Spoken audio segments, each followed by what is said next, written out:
The ocean is full of mystery savory seasoned fishermen, knows that. It doesn't matter how many times you cast your nets or steer through the open water, no two trips are ever the same. Before we continue, please take some time to subscribe to Dailydose, like and share this video. Some days are peaceful, the waves soft, and the skies calm. Other days, it feels like the sea is trying to throw you off, as if you've trespassed into something ancient and untamed. But every fisherman hopes, despite the danger and exhaustion, that their time at sea will be worth it, that they'll come home with something to show for their effort. For the crew of the Golden Delight, what they brought back this time wasn't just a haul of fish. It was a story they would never forget. They had been out on the water for nearly 2 weeks. That was far longer than usual. The early days of the trip had been painfully slow. Their nets came up nearly empty, and morale was sinking fast. Most of the crew couldn't afford another bad run being. A fisherman isn't a job you get rich from. It's hard work with low margins and high risks. These men couldn't afford to come home with nothing, so they changed course. They decided to head farther out, into waters less traveled places with fewer boats, fewer eyes, and hopefully more fish. It was a gamble, one that would cost them time, fuel, and precious supplies. But they didn't have much choice. Either take a risk or go home empty-handed. Hours turned into days. Then, finally, they reached an untouched patch of open water. No competition, no other boats, just silence and sea. The moment they dropped their nets into the deep, they knew they had struck gold. The pull of the net was different, heavier. Their arms ached as they hauled it back up, but when the net broke the surface, their pain turned to joy. Fish! So many fish! The deck erupted into cheers. That first haul was just the beginning. For 2 days, the Golden Delight pulled in more fish than they had on any trip before. Their storage filled fast. With every successful haul, the crew's spirits lifted. They were finally having the kind of trip they always dreamed, about one where the work paid off. But it wasn't just fish they saw in those waters. The ocean offered them a glimpse of its beauty. 2 majestic whales passing by, a pod of dolphins swimming parallel to their ship, and even a pair of sea turtles gliding through the current. The moment that stayed with them the most, though, came just as they were about to head home. With the ship's storage full, it was time to return. Any longer, and the fish might start to spoil. They packed their gear, checked their coordinates, and prepared for the journey back. But the ocean wasn't ready to let them go so easily. A storm had formed along their return path. It was large and moving fast. The captain made the call to detour doubling back before circling around the edge of the system. It was the safest option, but it would add days to their trip. The crew, tired and low on fresh supplies, grumbled but understood. They had food, plenty of fish. And they'd managed to capture fresh rainwater during the storm. They played cards, told stories, and stared out over the endless ocean, counting the hours until they could feel land beneath their boots again. 1 day away, the captain said. They couldn't see land yet, but they had hope. Then they spotted something just a faint line above the horizon. Land. The energy on the boat shifted instantly. Hired men leapt from their seats and pointed in the distance, shouting and cheering. It was as if all the exhaustion and hunger disappeared at once. They were finally going home. But then, something else appeared in the water. One of the crew members noticed at first a shape moving just below the surface. It breached. A dolphin. Mature, sleek, powerful, but something was wrong. The dolphin wasn't diving. It was struggling to stay afloat, its movement sluggish and off. The crewman narrowed his eye sand, then he saw it. A net. Wrapped tightly around the dolphin's tail was a thick, knotted mess of synthetic rope and plastic. The creature was dragging it like a heavy anchor, clearly exhausted. It couldn't swim properly, couldn't dive. It had likely been separated from its pod for days. The crewman's heart dropped. He turned to the others and shouted, pointing toward the water. The rest of the crew still celebrating their return to land ran to the railing. They saw it too. They knew what they had to do. The dolphin was heading in the opposite direction, away from the boat. Now came the decision: turn the ship around, chase the dolphin, and try to help, or stay on course and make it home that was finally in sight. The captain didn't hesitate. He spun the wheel and pointed the bow back out to sea. Some might think fishermen don't care about marine life, that they see the ocean as a resource, not a living, breathing ecosystem, but that couldn't be further from the truth. The ocean is their livelihood, their life. They respect it. They understand its power, its beauty, and its fragility. The crew of the Golden Delight didn't care how tired they were. They didn't care how hungry they were. They saw a creature in need, and they chose to act. The dolphin tried to swim away at first, instinct driving it despite its exhaustion, but the boat was faster, and eventually the animal gave up. It swam alongside the hull, too tired to resist. They had no easy way to haul the dolphin on board, so they used the very thing that was harming Edith. Carefully, skillfully, they cast their own fishing net. On the first attempt, they caught the dolphin. It didn't fight, it didn't thrash. It let them help. 2 men held the dolphin gently, as another cut away the synthetic ropes with a sharp knife. Piece by piece, the net unraveled. Finally, the last strand fell away. The dolphin twitched its talons, then again, freed. They checked its body for injuries. Miraculously, there were no deep wounds, just redness and some scrapes. The dolphin was lucky. The men carried the creature to the edge of the boat. With a final push, they released it back into the sea. It disappeared beneath the waves instantly. The crew stood silently, watching the water. Then just minutes later it returned. It leapt beside the boat, twisting midair before splashing back into the water. Again and again it jumped, keeping pace with the Golden Delight as the boat turned once more toward home. No one said a word, but they all knew what they were witnessing. It was a thank you. The dolphin swam beside them for miles, as if escorting the Golden Delight back toward shore. With every jump and splash, the crew felt a growing sense of pride not just in the work they had done, but in the decision they had made. They knew it would cost them time, fuel, and energy, but none of that mattered. They had made a choice that aligned with something deeper, something human, compassion, instinct, and connection. By now, the shoreline was clearly visible. The tall structures of the harbor peeked out behind rolling dunes, and the faded brown and gray of distant buildings shimmered beneath the sun. The crew began preparing the ship for docking. Coils of rope were wound up, hatches sealed, equipment cleaned and secured. But everyone kept glancing at the water beside them, watching as the dolphin continued to glide along the waves. It seemed almost reluctant to leave them. One of the younger crewmates leaned over the railing and whistled. The dolphin responded with a leap and a high-pitched call, a sound that sent goosebumps down the man's arms. "I think he likes us," he said with a grin. "I think he's saying goodbye," the captain added quietly. As they approached the harbor, the dolphin finally veered away, disappearing into the deep blue with one final dive. The crew stood still, eyes searching the water, hoping for one more glimpse. But it was gone. They didn't need it to come back again. They already knew it was a moment they'd carry with them forever. When the ship pulled into port, the usual routine kicked in, offloading the cargo, reporting the haul, checking in with port officials. But the energy on the boat was different. It wasn't just the huge success of their catch that filled them with pride. It was the dolphin, the moment that turned a profitable trip into a meaningful one. News of what they'd done spread quickly. The harbor master mentioned it to another crew. Someone posted a photo of the dolphin swimming beside the boat. Soon, people at the dock were asking questions. "Is it true you saved a dolphin? Did it really follow your boat all the way back?" One of the crew laughed and nodded. "Didn't just follow us, it thanked us." Later that evening, as the men gathered in a small coastal tavern to celebrate the end of the trip, their story was already the talk of the town. A local environmentalist group even reached out, asking if they could share the story in a wildlife magazine. The captain agreed. As long as the focus stayed on the message, the fame, he wanted people to remember why they made the decision. Not for attention, not for glory, but because it was the right thing to do.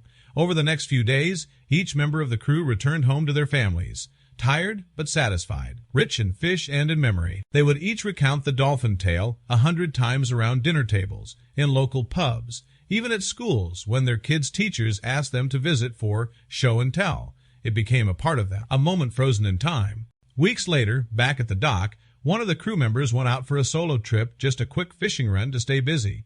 As he moved along the shoreline, he glanced off the starboard side and nearly dropped his radio. There, riding the waves, was a single dolphin. It surfaced once, then again, close to the boat. He couldn't be sure if it was the dolphin, but in his heart, he believed it was. He slowed the engine, pulled out a camera, and took a photo. Later that night, he sent it to the rest of the crew with just one message: "Still watching." That image became the background on many of their phones, desktops, even framed photos at home. It was proof that their kindness hadn't gone unnoticed, and it changed them. From that day forward, the crew of the Golden Delight made it a habit to carry extra gear not just for fishing, but for rescue. They invested in wildlife-safe nets and even took part in a conservation workshop on how to handle marine animal entanglements. They didn't just want to fish the ocean, they wanted to protect it. And strangely, ever since that day, it felt like the sea respected them more. They never had another trip quite like that one. But every time they ventured out again, they carried with them the memory of a creature in distress and the moment they became the heroes of the water. Some stories are told for profit, others are told for fame. But this one? This was told because it mattered. Months passed. The story of the Golden Delight's dolphin rescue spread far beyond the small fishing town. It was picked up by a regional newspaper, then shared online by marine conservation pages. Eventually, it reached national wildlife networks. The men, who had spent most of their lives working quietly and humbly at sea, were now being recognized, not just as hardworking fishermen but as guardians of the ocean. But for them, the most meaningful part of the experience wasn't the attention, it was how much it had changed their relationship with the sea. For years, they had seen the ocean as both a provider and a challenge. It was beautiful and brutal. It gave them a living, but never without struggle. Now, after what happened, they began to see the ocean as something more, something sacred. The dolphin reminded them that the sea wasn't just water and waves. It was full of life, intelligence, and silent partnerships. That winter, when fishing slowed down, the captain of the Golden Delight, an older man named Reed, started working with a local conservation group. He attended meetings, gave talks, and even started helping organize cleanup missions to remove old fishing nets and gear lost at sea. These ghost nets, as they were called, could drift for years, killing countless marine animals without anyone even realizing it. "I've seen what a single net can do to a dolphin," Reed told a small group at the community center one night. "And I can't pretend I didn't lose a few nets myself over the years. That's going to change now." Several of his crew joined him. During off weeks, they went out together not to fish, but to find and retrieve ghost nets. They donated time, fuel, and expertise. Other fishermen followed their lead. What had started as one moment of compassion had become a movement in their harbor. One day, while preparing for one of these cleanup missions, the youngest member of the crew, Tyler, was pulling gear onto the boat when he noticed something strange in the water near the dock. A sleek gray fin sliced through the surface. Then a flash of a curved dorsal fin. Then a leap, a dolphin, alone, watching them. Tyler froze. His heart raced. Could it be? He didn't yell. He didn't want to scare it off. Instead, he slowly grabbed his phone and started filming. The dolphin leapt again once, twice right beside the Golden Delight, just as it had months before. He sent the clip to the crew. "Guys, I think he's back." The video went viral, not because it was flashy, but because of what it represented. A dolphin returning to the boat of the humans who had once saved it. It wasn't scientific proof, but everyone who had been there that day believed it was the same one. It had come home. From that moment, the men began to refer to the dolphin with a name, Echo. Echo became a symbol not just of that trip, but of everything that followed. The cleanup missions, the talks, the work with wildlife officials, Echo had opened their eyes, and now they were paying it forward. As the next fishing season approached, something unusual happened. The Golden Delight received a message from a university research team. They had tracked pods of dolphins along the region's coast and believed that one individual had developed a pattern of following boats near the harbor. They asked if they could join the crew on their next trip to observe. At first, the captain hesitated. He didn't want to turn his boat into a science lab, but after some discussion, he agreed on one condition. "You help us learn, and we'll help you protect," he told them, and that's exactly what they did. The next expedition was unlike any before. Scientists came aboard, equipped with underwater microphones, satellite tags, and notebooks. They recorded everything: water temperatures, fish schools, dolphin sounds. They even recorded Echo's high-pitched clicks and whistles, which they compared to the data they'd been collecting for months. They couldn't confirm it was Echo with certainty. But the vocal patterns, they were unique. They matched what had been heard off the coast near the dolphin rescue. "You've got a friend out there," one researcher told the captain with a smile. "And he seems to remember you." The crew laughed, humbled and amazed. They fished less that trip, but they learned more. The scientists taught them new sustainable methods, techniques to reduce bycatch, and even helped retrofit the boat with sonar equipment that could alert them to marine mammals nearby, helping them avoid accidental netting altogether. By the end of that season, the Golden Delight wasn't just a fishing boat anymore. It was a symbol of change. More boats in the harbor began adopting similar gear and techniques. Conversations that used to revolve around fuel prices and bait suppliers now included talk of sonar tech, migratory routes, and dolphin pod. Young fishermen asked the Golden Delight crew for advice not just on fishing, but on preservation. And Echo? He was seen more frequently. Sometimes alone, sometimes with a pod, he'd appear alongside the boat. Never for long. Just enough to remind them that what they did mattered.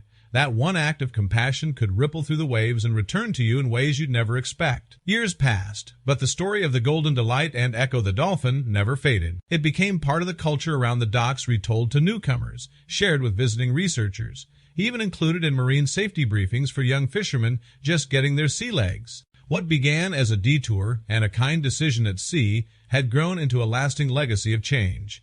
Captain Reed, now in his early 60s, had earned respect in the community long before the dolphin rescue. But afterward, his name became synonymous with stewardship and wisdom. Younger captains looked up to him, not just for how well he handled a vessel, but for the quiet integrity he carried with him.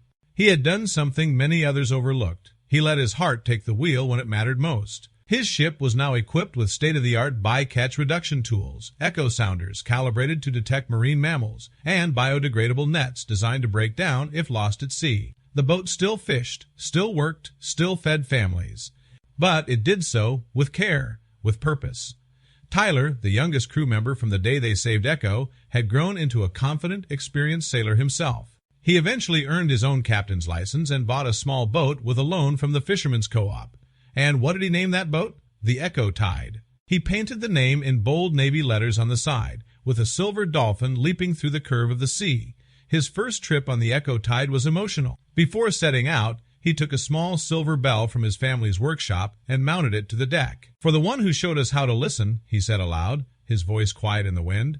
Tyler's boat followed the same principles as the Golden Delight. He tracked dolphin routes, used safe fishing methods, and even helped guide stranded sea turtles back into the water one spring morning. He knew the ocean well, but more importantly, he respected it. Back on land, the community had transformed in subtle but powerful ways. A marine sanctuary had been officially declared just offshore a protected zone for dolphins, turtles, and migratory whales. Fishermen could still work around it, but they respected the borders. Reed helped draw the map with the conservation authorities. Echo's rescue had inspired the movement. The town built a modest statue near the harbor, a polished bronze dolphin leaping from a stylized wave. It wasn't large, and there was no plaque that said Echo or Golden Delight. It simply read, "To those who watch, listen, and protect." Tourists often stopped to take pictures, unaware of the full story. But the locals knew, the captains knew. The sea knew. Every now and then, a dolphin would appear in the harbor. Whether it was Echo or not, no one could say. But each time, someone would point and smile. The story lived on. One summer evening, Reed took one last solo trip out on the Golden Delight. He hadn't announced it. He didn't need a crew. He just wanted to sail out, drop anchor, and watch the sunset over the ocean one more time. He brought nothing but a thermos of coffee, a notebook, and an old photograph of the crew standing beside the dolphin all those years ago. As the boat drifted gently, rocking on the low waves, Reed sat on the deck, pen in hand, scribbling in the notebook. He didn't hear the splash at first, but when he looked up, a gray shape broke the surface. A dolphin, alone, watching. Reed chuckled softly, tipping his hat. "You always had good timing." The dolphin rolled once, sending a ripple across the water. Then it dove, disappearing for a long moment. Reed turned his eyes back to the notebook. Then came a sound, a familiar one. The splash of a leap, right beside the boat.